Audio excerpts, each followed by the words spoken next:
السلام علیکم، میں ہوں ڈاکٹر یاسر۔ آج جو ٹاپک ڈسکس کر رہے ہیں وہ ہے ٹاکسیسٹی، جانوروں میں زہریلے پن کے اثرات۔ اگر جانوروں میں زہریلے پن کے اثرات ہو جائیں تو کون کون سی علامات سائن سمٹمز ہیں؟ سیلیویشن زیادہ ہوتی ہے جانوروں میں، کانسٹیپیشن ہو جاتی ہے کچھ جانوروں کو، کچھ کو ڈائریا ہو جاتا ہے یعنی ڈائجسٹو سسٹم ڈسٹرب ہو جاتا ہے،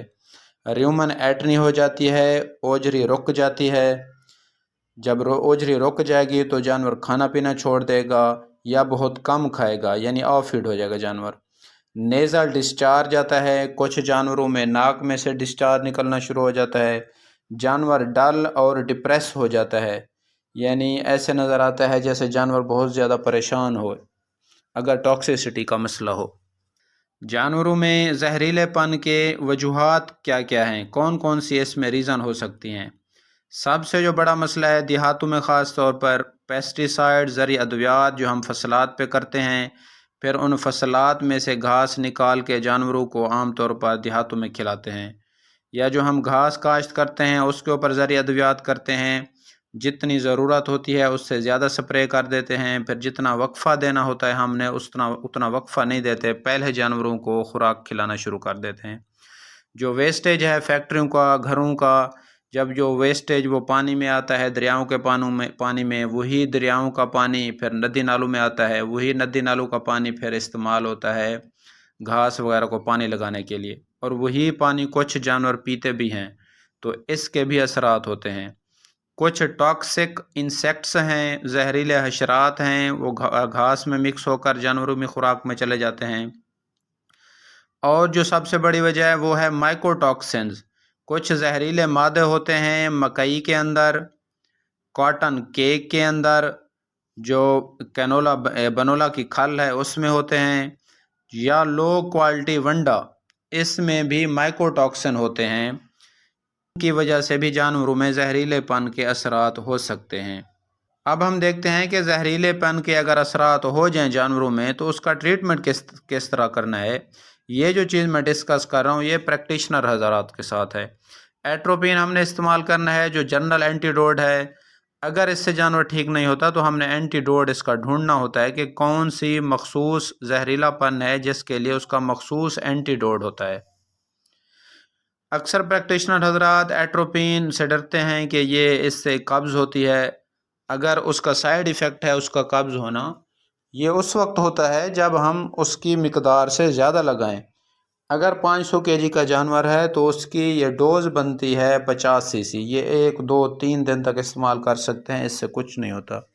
سٹیرائڈ استعمال کرتے ہیں لیکن پریگننٹ جانور پہ اس کی احتیاط کرتے ہیں، لیکن اب مارکیٹ میں سٹیرائڈ اویلیبل ہیں جو پریگننسی سیو ہیں۔ اینٹی الرجک لگاتے ہیں، کچھ جانوروں کو ٹاکسیسٹی کی وجہ سے افارا وغیرہ ہو جاتا ہے، اس کے لیے اینٹی الرجک لگانا ہوتا ہے ہمیں، جیسے فینول وغیرہ ہو گیا، اس طرح کے انجیکشن۔ لیور ٹونک دیتے ہیں کیونکہ اس میں جو جگر ہے اس کے اوپر اثرات ہوتے ہیں، اس لیے ہم نے جگر کو صاف کرنے کے لیے کہ جگر کام کرے اس کے لیے ہم نے لیور ٹونک دینے ہیں، کوئی بھی انجیکشن دے سکتے ہیں۔ اگر اس کو زیادہ مسئلہ ہے تو ہمیں اس کی جو زہریلا پن ہے اس کے خون کے اندر اس کی ڈائلیوشن کرنی ہے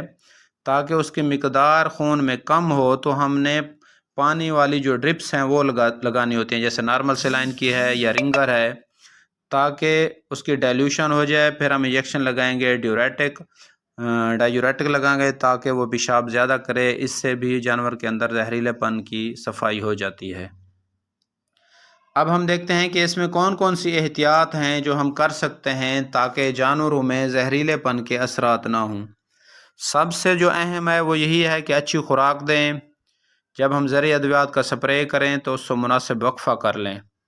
اگر ایسی ادویات استعمال کریں جو ریکمینڈڈ ہوں، اپنی مرضی سے استعمال نہ کریں گھاس کے اوپر، اور اتنی ڈوز استعمال کریں جتنی ریکمینڈڈ ہے۔ اور دوسرا، کپاس وغیرہ میں جب سپرے کی ہوئی ہو تو اس سے گھاس نکال کے اپنے جانور کو نہ کھلائیں۔ جو سب سے اہم بات ہے وہ ہے ٹاکسن بائنڈر۔ آج کل اس کی بہت زیادہ ضرورت ہے، ہم جتنا بھی کوشش کریں جانوروں میں زہریلی چیز خوراک کے ذریعے اندر چلی جاتی ہے، ہم پورا احتیاط نہیں کر سکتے،